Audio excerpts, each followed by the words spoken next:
स्वागत है आपका हमारे यूट्यूब चैनल पर। मित्रों, आज के इस वीडियो में हम लोग जिक्र करेंगे युग्मक जनन और शुक्र जनन, इन दो चीज़ों के बारे में हम लोग जानेंगे। युग्मक जनन क्या है मित्रों, इसके पूर्व हम लोग नर जनन, मादा जनन तंत्र और बाह्य जननेंद्रियों के बारे में जान पाए। और मित्रों, आज के इस वीडियो में हम लोग जानेंगे युग्मक जनन। जननांगों में युग्मक के बनने की क्रिया को युग्मक जनन कहते हैं। मित्रों, जो युग्मक तैयार होता है, जो युग्मक बनता है, युग्मक से ही भ्रूण बनते हैं, इसी प्रक्रिया को युग्मक जनन कहते हैं। प्राथमिक लैंगिक अंग पुरुषों में वृषण, यानी कि पुरुषों में जो प्राथमिक लैंगिक अंग होता है वो मित्रों क्या होता है, वृषण होता है। और स्त्री का जो प्राथमिक लैंगिक अंग होता है अंडाशय होता है। वृषण से शुक्राणु निकलते हैं, अंडाशय से अंडाणु निकलकर युग्मक जनन विधि द्वारा नर युग्मक यानी शुक्राणु मादा युग्मक अर्थात अंडाणु उत्पन्न करते हैं। फिर निषेचन होता है, फिर ये युग्मक बनाते हैं। ये बात समझ में आ रही है? युग्मनज बनाते हैं, युग्मक मिलकर, यानी कि नर से जो युग्मक निकलते हैं 23, मादा से जो युग्मक निकलते हैं 23, दोनों 46 होकर ये एक, कहने का मतलब एक भ्रूण तैयार करते हैं। उसके बाद नए संतान की उत्पत्ति होती है। अब मित्रों, हम लोग जानेंगे शुक्र जनन क्या है, किसे कहते हैं शुक्र जनन। स्पर्मेटोगोनिया क्या है? वृषण में अपरिपक्व नर जर्म कोशिकाओं द्वारा शुक्राणु उत्पन्न करती हैं, जो कि किशोरावस्था के समय शुरू होती हैं। शुक्रजनक नलिकाओं की भीतरी भित्ति में ऊपर शुक्रजन समसूत्री विभाजन द्वारा संख्या में वृद्धि करते हैं। ये चीज़ें आपको ध्यान में, ये किशोरावस्था में क्या होते हैं, अधिक से अधिक शुक्राणु बनने लगते हैं। फिर वहाँ से निकलकर शुक्रजन नलिकाओं में आएंगे, फिर वहाँ पर आके इनका विभाजन होने लगेगा समसूत्री, इसी के बारे में बताया जा रहा है। फिर यहाँ पर क्या कहता है, प्रत्येक शुक्रजन द्विगुणित होता है, यानी कोई भी शुक्रजन हो वो द्विगुणित, अगर 46 है तो दो भागों में विभाजित होगा 23-23। यहाँ पे हम आपको मित्रों दिखा देना चाहते हैं, ये आप जरा ध्यान दीजिए। ये नर पुरुष, ये मादा स्त्री, नर पुरुष के अंदर 46 गुणसूत्र, इसके मादा के अंदर भी 46 गुणसूत्र। विभाजन होगा, अर्धसूत्री विभाजन होगा 23, अर्धसूत्री विभाजन होगा 23, दोनों मिलेंगे तब युग्मनज बनेगा, युग्मनज से भ्रूण, तब नए संतान की उत्पत्ति होगी। बस यही यहाँ पर बताया जा रहा है। प्रत्येक शुक्रजन द्विगुणित होते हैं और उसमें 46 गुणसूत्र होते हैं।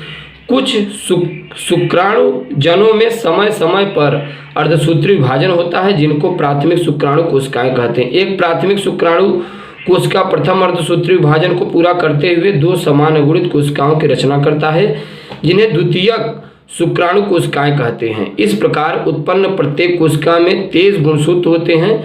द्वितीयक शुक्राणु कोशिका कहते हैं। द्वितीयक शुक्राणु कोशिकाएं एक दूसरे का अर्धसूत्री विभाजन से गुजरते हुए 4 बराबर अगुणित शुक्राणु से पैदा करते हैं। राइट, अब यहाँ पर मित्रों जरा ध्यान दीजिए, ये क्या कह रहा है, शुक्रजन प्रक्रिया किशोरावस्था 13-14 वर्ष की आयु से होने में लगती है, क्योंकि इस दौरान गैनेंड्रियोट्रोपियन रिप्लीजिंग हार्मोन स्रावित की वृद्धि हो जाती है। फिर आता है गैनेंड्रोट्रोपियन रिलीजिंग हार्मोन्स के स्तर में वृद्धि के कारण यह अग्र पीयूष ग्रंथि पर कार्य करता है तथा दो गैनेंड्रोट्रोपियन हार्मोन LH FSH के स्रावण को उद्दीपन करता है। LH लीडिंग कोशिकाओं पर कार्य करता है। कोशिकाओं पर, कहाँ, कोशिकाओं पर एंड्रोजेंस के संश्लेषण और स्त्रावण को उद्दीपन करता है। इसके बदले में एंड्रोजन शुक्राणु प्रक्रिया में उद्दीपित करता है। तो ये मित्रों प्रक्रियाएं हैं, ये आप नोट डाउन करके NCERT बुक का अध्ययन करके आप समझ सकते हैं। बड़ा सिंपल है, जब आप एक बार पढ़ेंगे तो ऑटोमेटिकली ये समझ में आ जाएगा।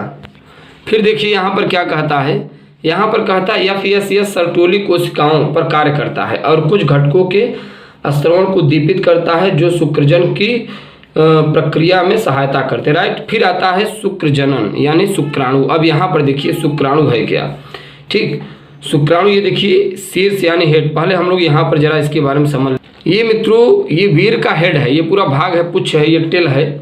यह शुक्राणु का सबसे लंबा पतला भाग होता है। ये आप देख पा रहे हैं, इसमें कुल 3, ये हेड है, ये माइंड पाइस है, ये टेल है और ये एंड प्राइस है।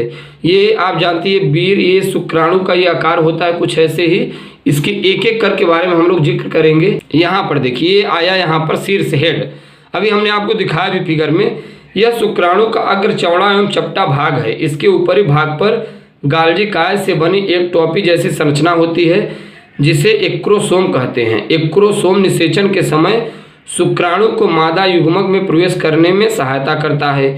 शीर्ष भाग में एक बड़ा केंद्रक होता है। ठीक, तो ये एक शीर्ष भाग में मित्रों मादा युग्मक में प्रवेश करने में सहायता करता है। कौन? ये जो ऊपर का शीर्ष होता है, शीर्ष भाग में एक बड़ा केंद्रक होता है और वही केंद्रक पुटका जो होता है फूटता है, फिर उसमें में से ढेर सारे शुक्राणु निकलते। फिर आता है ग्रीवानिक, यह संकरासिर व मध्य भाग के बीच का होता है। इस भाग में दो तारकाएं उपस्थित होते। फिर आता है मध्य भाग, यह ग्रीवा व पुच्छ के मध्य का बेलनाकार भाग है। इस भाग में 10 से 15 माइटोकॉन्ड्रिया सर्पिलाकार स्थित होता है। यह शुक्राणु की गति के लिए ऊर्जा प्रदान करता है। फिर यहाँ पर देखिए आता है मित्रों पुच्छ, यह शुक्राणु का सबसे लंबा पतला भाग है। तो ये आप देख पा रहे हैं, ये हेड है, ये अभी हमने आपको जो बताया मिडिल और पाइस भाग, ये टेल है, ये इंड भाग है, ये शुक्राणु है, इसी के बारे में हमने बताया। और इसके बाद वीडियो लेक्चर में मुलाकात करेंगे। धन्यवाद।